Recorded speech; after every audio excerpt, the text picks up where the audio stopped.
Hello and welcome to Gypsy's Kiss, the vlog. I'm Shelley Carney. In it where warm water's hauled and take it into Canyon Down. Not far, but too far to walk, put in below the home of ground. There it's no place for the meek. And I'm Toby Eunice. Stick with us a couple of seconds, and we will tell you why we have given up the debate on the difference between hints and clues.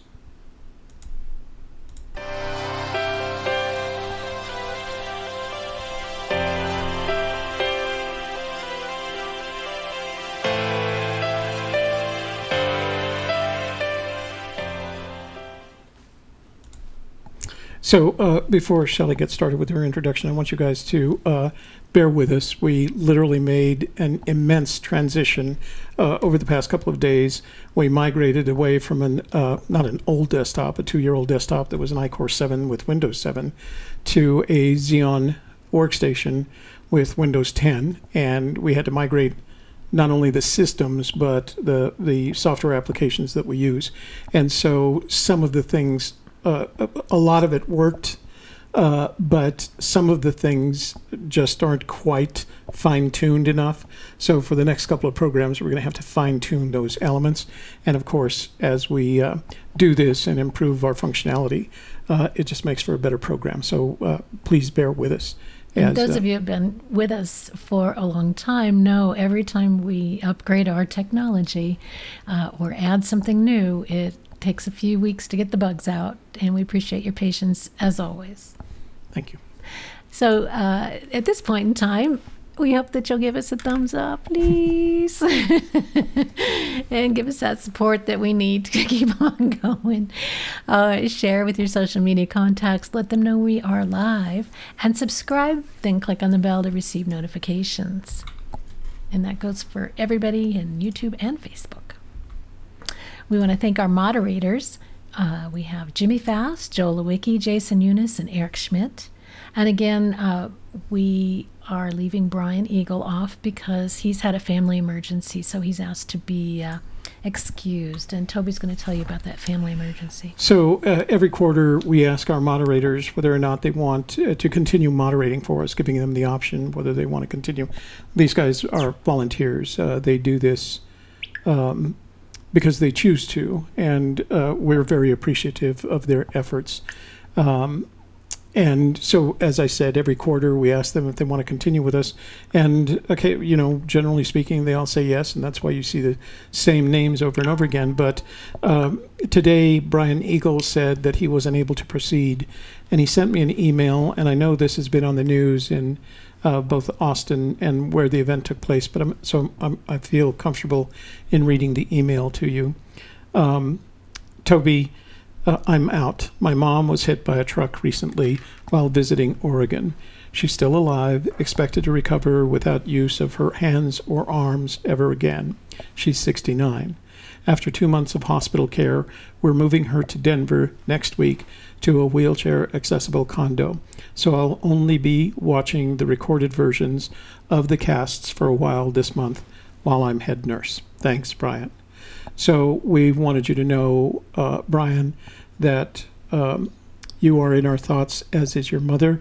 We hope this transition for her goes without incident, that she gets comfortably settled in Denver, which is a good place for anybody to get settled, by the way. And we look forward to her speedy recovery and your speedy return. So we'll miss you, brother. Good luck. So when you do see Brian, make sure you mention something to him. Okay? I missed the housekeeping thing. Oh, yeah, that's okay. All right. Got a lot going on. Toby didn't get any sleep at all last night. And then we had to do a favor for my daughter this morning, which, you know, took up some more time. So well, it was a fun favor. Busy. We actually were interviewed by her film class. They needed an interview subjects, and so they asked Shelley's daughter asked her to interview asked Shelley if she could interview us. And what was really fun is they of course had an instructor there along with some other students doing the background work, things that we do all the time. So they didn't know how much we knew about it. But at the end of the event, they thanked us for doing the interviews. It was about an hour long between the two of us and the stops and starts. And the instructor came up and he said, well, thank you very much. That was very informative. And I don't know how Alicia did it, but she got 2 really, really good guests. And Alicia says, well, she's my mom. He was surprised he didn't quite figure that out yet.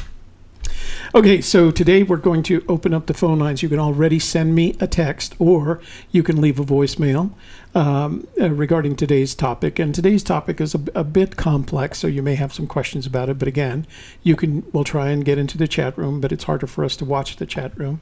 So if you want to send us a text, it'll pop up right in front of me. And then you can also leave a voicemail. Then once we start finish our presentation and start with the chat room, we'll open up the phone line. So if you want to call and ask a question. Now, we've cheated you out of a little time today, not only because we were late, but we have to finish at 2 o'clock because today is the first afternoon that we'll be doing a new episode of The Softer Side at 2:30. So we have between 2 o'clock and 2:30 to get set up. So we're going to try and finish at 2 o'clock. The other thing is I have a sense that this particular topic is going to generate a lot of comments and questions. So throughout the week, if you do, as you review it, and you do have comments and questions, use the 1-800 line to either send a text message with your questions or leave a voicemail. And on Friday night, when we have our Fandango, I'll address all those text messages and voicemails, okay?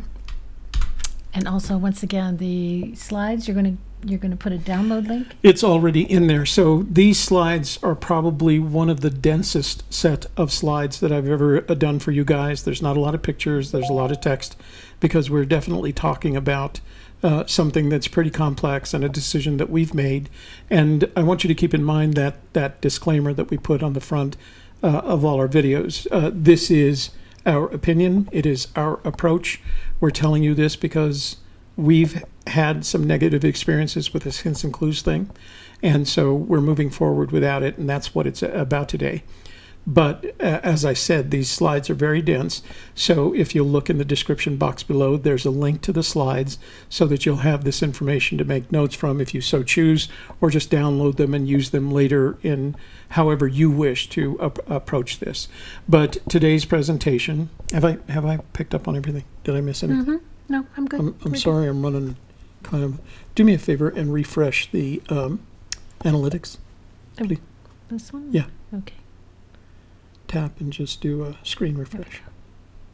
Okay. Okay. So it's a little dense, and again, I'm sorry. I'm going to try and get through the presentation as quickly as I can, so that you'll get time for questions and comments. So the conclusion that we've come to and that we're going to express today is we are no longer going to debate the difference between the hints and clues in Fennland, right? And both Fenn has used the phraseology. He makes a distinction between what he calls hints and what he calls clues, the clues being in the poem, the hints being those things that help you determine what the clues are. And then what I've discovered is that we end up in this debate about what's a hint and what's a clue, and I've recently just found it very wasteful to be in that debate, whether it's with my partners or with folks in the chat room, because it seems to keep us from getting to the point, which is finding the treasure. So from this point forward, we will not debate hints and clues. If you ask us about hints and clues, we'll convert your phrase to intelligence, and we'll go from there. But whether it's a hint or a clue, we don't care anymore. So, and that's the approach we're going to take. But first, this special moment of Fenn. And as I was doing the research for this particular presentation, these two things happened to pop up because I had written blog posts about them back in, I don't know, 2014 maybe, on this very topic and how I saw Fenn. And I was reminded then of a couple of things that he said. The first time, and this was a recording that I made at Collected Works Bookstore in October 2013, where he said, "I haven't given a clue that I think was going to help anybody substantially." So what bothered me about that is that I thought the clues in the poem were supposed to help me get to the treasure. And so I wondered whether or not he meant hints. And again, I went through that the drive home. I was in Santa Fe. I had to drive back to Albuquerque. And I'm thinking to myself, well, was that a hint? Was that a clue? Was that a clue to a hint? Or vice versa, et cetera, et cetera. And so And so that was the first time that it really bothered me, this distinction that was being made by Fenn, and then as a result of Fenn making it, the community. And then to Outside Magazine, he repeated something that he had said to Good Morning America. And he said, I'm not going to tell you anything that's going to take you to the treasure. And you had to think about that. Does he mean he's not going to say anything that's going to take me to the treasure? That I'm stuck with a poem and the clues, etc. But it left me in that same thing where I was debating language, the utilization of language, instead of anything that was going to get me closer to the treasure. But I want you to keep those two in mind while I go through this presentation. So these are the new principles under which a Gypsy Skiss is going to operate when it comes to the hunt for Fenn's treasure. We will no longer debate the difference between what Fenn and the community calls hints and clues. We don't think it's worth the effort, the time and effort, right? It's a waste, actually, of time and effort, because the debate doesn't get us any closer, any of us, any closer to finding the treasure. Operating principle number 2, we believe that everything that has ever been spoken or written about this treasure, whether it is by Fenn or anyone else, including us, can either be treated as intelligence or counterintelligence. When it comes to intelligence, there's actually two kinds of intelligence. One is what is referred to as inbound, and one is what is referred to as outbound. In the center of that is an organization that consists of analysts and other people who are taking that inbound intelligence collected from what I'm going to use very lightly here, an adversary. I don't see Fenn as an adversary. I see him as the guy who has challenged us to beat him at his own game. So in a way, he is an adversary, but I don't want you to think I mean it in a negative way. It's simply, so a lot of what you're seeing today actually comes out of the Army Field Manual on Intelligence Analysis. Literally, the last time I saw this field manual was in 1974. It's Field Manual 22-2. That's how familiar this is to me. So in that field manual, they refer to inbound intelligence as information and knowledge about an adversary obtained through observation, investigation, analysis, or understanding. So that's inbound. Outbound is the results of all that analysis that you provide to someone who's going to take action on that analysis. That's the product resulting from how you collect, how you process, integrate, analyze, evaluate, and interpret the inbound intelligence, and then provide some information to people that aren't the adversary, the people that are with you, so that they can take action. So there's inbound intelligence and outbound intelligence. And the intelligence that I was talking about in the previous slide, that everything written about the treasure can and should be treated as either intelligence or counterintelligence, it's in the inbound intelligence category. And then what you do with it to prepare your solutions and you turn them over your team, that's the outbound intelligence category. Counterintelligence, as it applies to this problem, and again, I want you to understand that when I use the word adversary, I'm not trying to make Fenn our enemy, right? He's simply the guy that we're competing against, because that's what this is. It's a competition. So counterintelligence is when that adversary organizes activities designed to block your sources of information, to deceive, to sabotage intelligence operations, and as a result, to gather additional information. Because every time you perform an act of counterintelligence, one of the byproducts of that act of counterintelligence is collecting additional intelligence by the response, right? And I'm going to give you an example of that we just experienced in this year. There are two things that you need to know about intelligence. The first thing that you need to know about intelligence is it credible? And the second thing that you need to know about intelligence, is it actionable? And generally speaking, if those two conditions don't exist, that it is A, credible, and B, actionable, then you put it aside. You put it effectively on the back burner until you can validate, you can verify that indeed it is credible, and then you can determine whether it's credible intelligence. There's some sort of action that you can take. Okay, but those are the two things that you need to know about it. There are two things that you need to know about counterintelligence. And the first is it credible? And does it require action? Because you don't want to waste your time taking action on counterintelligence that doesn't need action. Sometimes giving the adversary performing an action is actually giving the adversary more information about you, right? And again, I'm going to use an example, a recent example, in just a few minutes. So credibility is a product of two things. One is the reliability of the source, and the second is the reliability of the information. And if you refer to Field Manual 22-2, you're going to find definitions for each of these. Source reliability is ranked from A to F, with A being the most reliable. No doubt about the source's authenticity, trustworthiness, or competency. They have a history of complete reliability, all the way down to F, reliability unknown. Insufficient information to evaluate reliability, may or may not be reliable.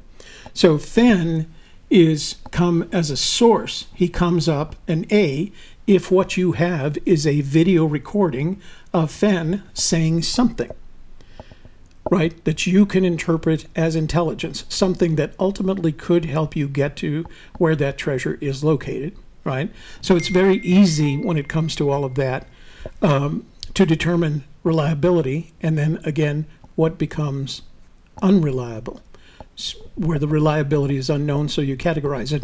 And there's a whole range in between, A through F, as I said, determining your source reliability, who provided the information, the intelligence rather. And then there's information reliability, and that's a little bit different from the source. It's a question of how good, how reliable is the information that they've provided to you. So it's not only the source reliability, and instead of using letters, they're numbers from 1, confirmed by independent, so this is the information, confirmed by independent sources, it's logical, it's consistent with other relevant information, it's confirmed by independent sources, all the way down to, it's difficult to say how reliable it is. The validity of the information cannot be determined. But in between, there's all these levels of that information, right? So now you have source reliability and you have information reliability. The big advantage in all of this is basically we have one credible source, and that's Fenn himself, in the things that he's written and the things that he's spoken into a tape recorder or digital recorder, and the things that he's spoken while being interviewed, the recordings that he's made. We have all of that there. Now, there are other sources out there, including A Gypsy's Kiss.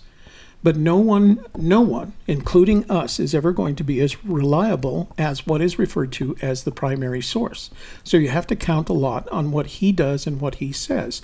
But even what he does and what he says can be categorized in one of these, in a matrix between source reliability and information reliability. And again, I'm going to show you some examples. But that's a big advantage, because in the intelligence community, we never have one single source. We have lots of sources with various levels of reliability and various levels of source reliability and various levels of information reliability. So it's much more complex. We have this one benefit. Now, as I said, there's a bunch of property surrounding this one credible source, and one of the things that you have to deal with is determine whether or not how separated that source is from the original source, and you reduce the integrity of that intelligence by how far removed. Have you ever heard that 6 degrees of separation thing? 6 degrees of Kevin Bacon, right? So the further you are away from Forrest, Kevin Bacon, Fenn, the less likely your information has credibility. And again, I'm going to give you an example that we've seen. And this is not meant to be critical of anybody. I'm saying that we are, like most people who are making YouTube videos or who have websites or blogs, you're not 100%, you're not Fenn. So you're not 100% credible in that sense. You have to reduce it by your distance from that and how far you are away from the intelligence. So when somebody says to me, I heard Fenn say that this, and I used that as part of my programming, that's at least 2 degrees away from Fenn, so I'm at 60% credibility before I even get started. And then I have to go back at the source reliability and the information reliability, because the source at that point is not Fenn, it's the person who told me that. So now I've got to judge them as a source in deference to judging Fenn as a source. And we're going to talk about that, and I'm going to give you an example of that as well. The next question is what you've collected in terms of intelligence. Is it actionable or not? Can you do something about it? Can you implement it in your solution? Can you modify your solution to the benefit of you finding that treasure earlier? And there are basically 3 levels. Number 1 is actionable, and you should take action on it. Number 2 is additional information is required. It's not quite actionable, but if you have some additional information, it can help you. And the third is it's not actionable. So those are those ones that you want to put on the back burner, because if you can't take action on it, yet you try to take action on it, you're effectively spinning your wheels, wasting your time, effort, and sometimes money. So here's a sample. I've got 4 samples that I'm going to share with you today. Sample number 1. The intelligence is, and this is where you start breaking down everything as Fenn has said into small pieces of intelligence so that you can put them together in a matrix. And I'll show you how that matrix looks in just a minute. Begin at where warm waters halt. We know where it comes from. Fenn wrote it in a poem that's in a book. So it's our primary source, but it is written, so you have to discount it, because when it's written, the publisher could have made a mistake, the editor could have made a mistake, the printer could have made a mistake, etc., etc. It's not going to reduce it by 20%, but you have to consider there could have been errors made there. But let's assume no errors. Fenn saw the edited version and agreed that's what he had written. So it comes from the source. The source reliability, we're going to give him a B, because he's usually reliable. Occasionally, he says something that gives us minor doubts, but he has a history of mostly valid information. The information reliability is that it's possibly true, and I say not probably, but possibly true. It's reasonably logical in the context of which we're looking at it. It agrees with some other relevant information, but it's not confirmed, because it's not confirmed, right? It sits in the poem. Is it actionable? No, it's not actionable. You can't do anything with that until you've got additional information, and the additional information is decoding that. So, and I'm going to use the Toby Eunice example, whether you agree with it or not. Decoding it for me was finding where warm waters halt using the New Mexico fishing regulations. You can agree with that or disagree with that. But until I do that with this particular piece of intelligence, I can't take any action on it. Once I decode it, I've got enough intelligence information that then I can take action on. And you saw the action that we took, because we gave you a complete record of the 6 trips that we made this last summer to the location we believe where warm waters halt. But we couldn't do that, and you can't do that until you've actually decoded it. Up until that time, you don't have actionable intelligence. Okay? Sample number 2. Hang on. They can hear me out of your microphone. Sample number 2. This is one of my favorites. It's below 10,200 feet. The source reliability is, it's reliable. He's said it several times on both tape, on digital recordings of both video and audio. So we've actually heard him say it and seen videos of him saying it. So it's relatively, Class A reliable. No doubt about the source's authenticity. This wasn't something we heard through a third party or through a journalist who wrote an article. We know for 100% certainty that Fenn said that the treasure is below 10,000 feet. The trustworthiness is high, the competency is high, history of complete reliability. Now, we have to question that, so he gets kind of an A- for this, because he hasn't always been reliable. But in this case, we've got a high level of confidence in his reliability. Information reliability, probably true. It's probably true that it's below 10,200 feet. It's logical. It's consistent with the other relevant information, but it hasn't been confirmed because the only way to confirm it is for somebody to find that treasure. So now we have an A2 piece of intelligence, which is pretty high. The only question is whether it's actionable or not. And in this case, it is actionable. It requires no decoding, it's very clear, and it can be immediately incorporated into your solution. So you can say, hey, I'm simply not going to look for anything higher than 10,200 feet, or I'm going to look for things that are in a triangle by all the mountains in the area that go to 10,200 feet. So there's a variety of ways to incorporate this into your solution because it's below 10,000 feet, was said by Forrest Fenn, and it's probably true. You can doubt that it's not. I've heard people argue, well, he just said that to trick us. Yes, that's also possible. But in terms of actionability, it's very high, and it's one of those elements of intelligence that if you stood back and debated about whether it's a hint or a clue, you would waste time. You've got good intelligence. It has A2 credibility, and it's immediately actionable. You need to take action, right? Rather than is it a hint or a clue? Because debating whether it's a hint or clue is going to help you.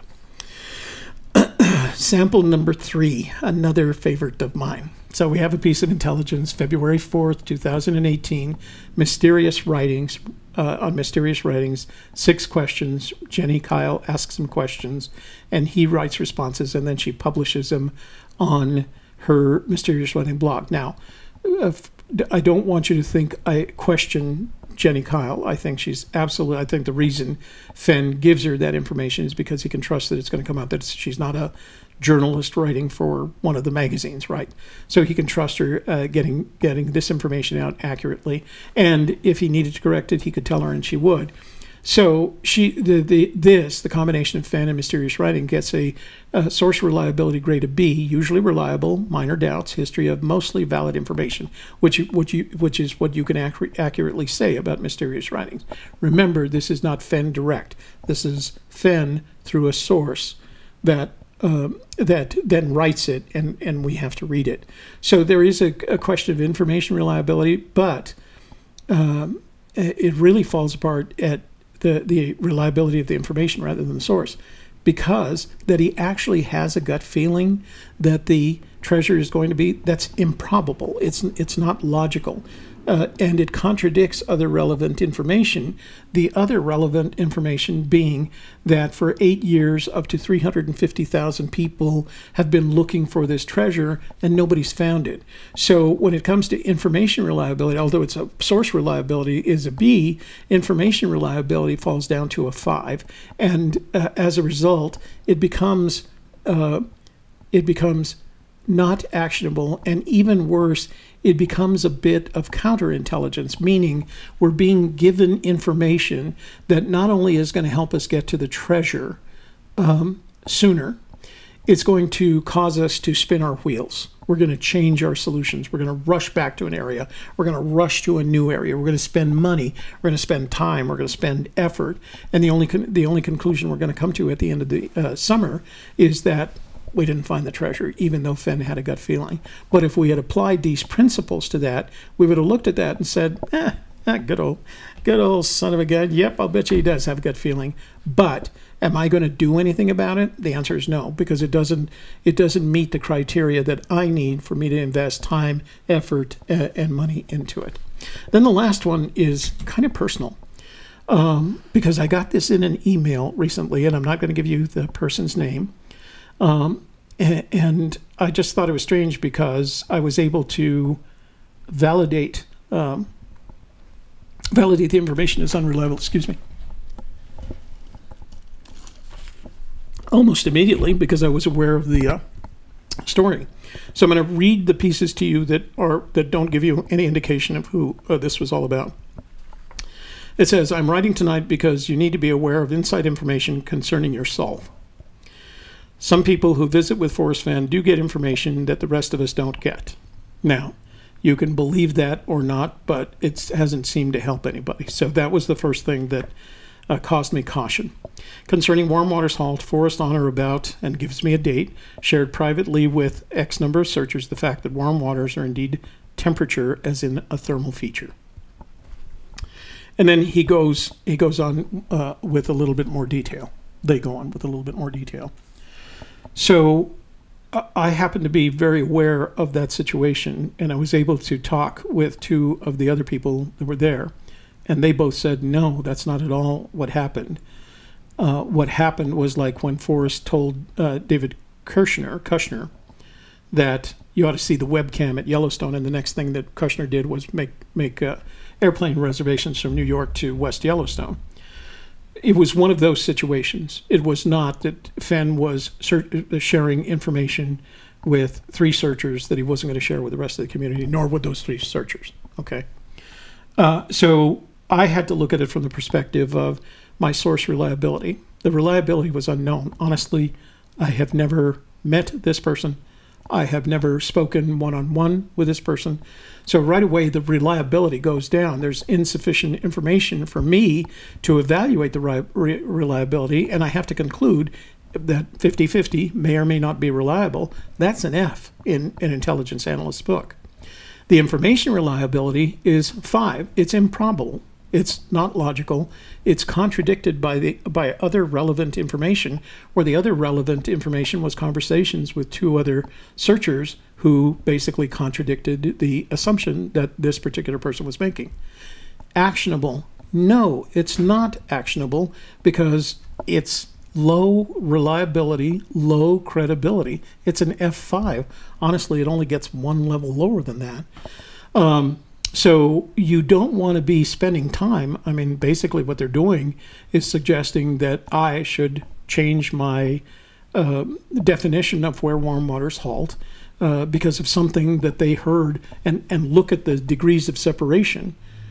Fenn to a searcher, to another person, to this person, to me, we're at lower than 20% credibility. In terms of degrees of separation. So there is nothing good about this intelligence that would say to me, Toby, change the definition of where your warm waters halt because you're on the wrong track. So what you end up with as you evaluate each one of these things, whether they come from Fenn or anybody else, is you're building what is effectively a matrix, a spreadsheet of your various pieces of intelligence, how they're ranked A through, in terms of source reliability, A through F, and in terms of information reliability, 1 through 6. And then you're adding whether or not it's actionable or not. And there should be a big note box next to that saying, and here's, if it's actionable, here's the action I'm going to take. Now, there should also be a little checkbox to indicate whether or not this piece of intelligence is inbound intelligence or counterintelligence, because you need to know that as well, because one of the things about counterintelligence is it's really good at wasting your time. And a good example of counterintelligence is my gut feeling is that somebody's going to find this summer. So that is a field manual's worth of as much information as I need to give you to explain why, if you ask me to debate the difference between hints or clues, I'm going to give you a shortened version of this speech, because I'm not going to debate him anymore. Shelley's not going to debate him anymore. We're not going to debate him anymore. And the reason we're not going to debate them anymore is because we don't think there is any benefit to it. It doesn't, that debate doesn't get us any closer to finding this treasure. Thank you very much.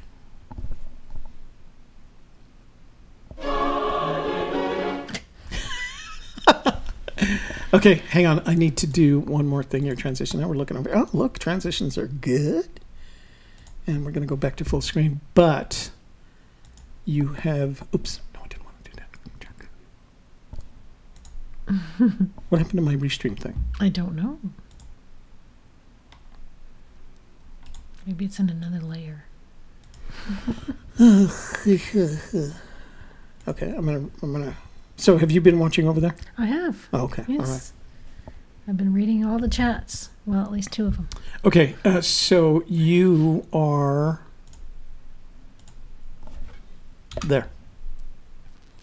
Okay. So this is the rest of the week for us. Are we going to do chat? Are we going to? Oh, you want to do that? You know what? We are going to do chat. Okay, well, at least for a few minutes. How much time do we have? 15. 15. Okay. All right. So I am. Hang on. I'm going to go to full screen. Is that okay? Yeah. All right. So I am. You can send a text message.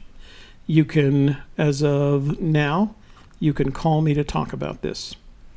If you don't get on today, you can send a text message, or you can leave a voicemail right at the end of the show, because we absolutely have to finish today's show at precisely 2 o'clock. Okay, Jan Kerb, whew, that's how I feel about it. Okay, apparently I missed that, so you're going to have to scroll up on that. That was I don't know how I lost it. Okay. So. Did you have lots of questions? No, not a lot. Do you want me to say hello to everybody first before I get into questions? Or do we want to just skip ahead to... Have you got questions? A little bit. So what do you want me to do? Go to questions. We don't have enough time for to do greetings Alrighty. and questions. I hate to do that to everybody. I'm sorry. We'll make up for it the rest of the week, guys. Yes, but that's okay. We do appreciate all of you who came back from when we died, and and we came back from the dead, and then you all were here still, and we appreciate that.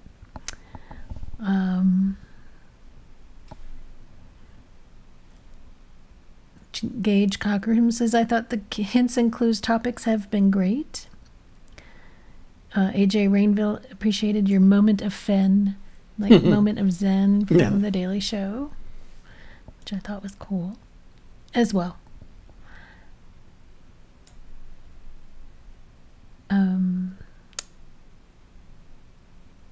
Dale Richards is out in the field. It sounds like he's out looking for the treasure right now in Wyoming. I don't know if I have that right, but I think I do. So I'm going to start addressing from the bottom up. I think I can do that from here. All right. Because I think Eric had a question for you there. Did you cover this? And you may have. How can you determine what is actionable intelligence, since determining what is relevant is so subjective and prone to bias? I don't know that it's necessarily subjective. We gave you two sets of criteria, one for source reliability, the other for information reliability. You can build a matrix upon that, and then you can, after you analyze it, you can determine whether it's actionable or not. And actionable is real easy. Can I do anything about it? And is whatever I do about it going to help me get closer to the treasure? That's the only question that you have to answer. And I'll use the example: how does my gut feeling tells me that it's going to be found this summer get me any closer to the treasure? It's not actionable. Sean Martinez says, it sounds like figuring out Forrest is key to the solution. It is. He just yeah, kind you of do. threw his little promo for himself in there. Virgil Kane says, source reliability. Can you trust everything Fenn says as reliable, or is he so vague at times that he seems unreliable? I think that's one of the things that you have to measure. So that's why you have to measure both source reliability and information reliability, because they're two different things. Source reliability has a different set of criteria for determining whether or not it can help you from information reliability. And I think for Fenn, it's much more it's much more beneficial to evaluate information reliability rather than source reliability, because we have the advantage, like I said, of only a single source, and we know what he said and what he's written. It's all out there for us.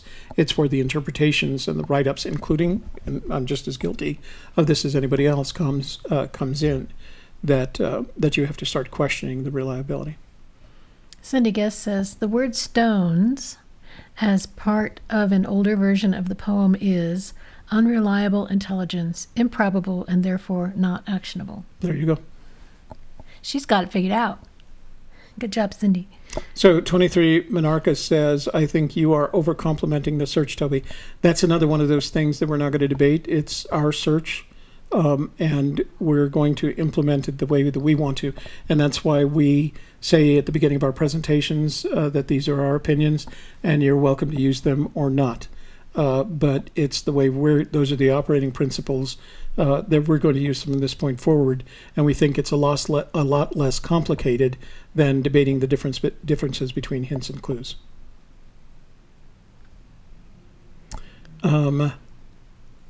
Minotaur Moreno says he believes he has finally solved the word that is key and the one thing we are all missing, but he's not telling us what that is.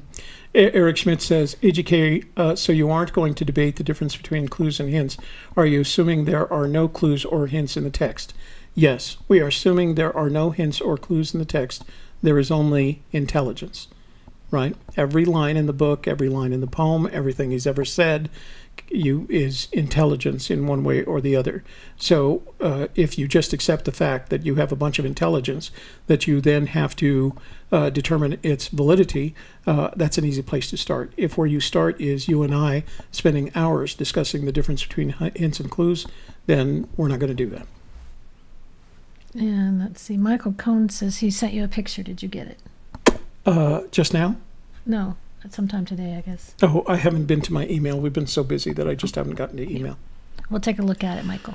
Mary Green says, by Jenny Kyle, August 5th, 2014, the poem is straightforward and no subterfuge in sight, unless you consider the fact that it requires decoding subterfuge, right? So if there was no subterfuge, there wouldn't be any decoding required. So there is a little bit of subterfuge, because if there wasn't, you have to tell me what Warm Water's Halt and the Home of Brown are. So there is a bit of, that's what makes it a puzzle and a riddle. There is a bit of subterfuge. I'm not saying it's negative, but that's the nature of that poem. Sean Martinez says, they are only hints and clues because Fenn says so. Considering them all as clues is an intelligent direction to go. Adhering to Fenn's only way to the chest has 0 results so far.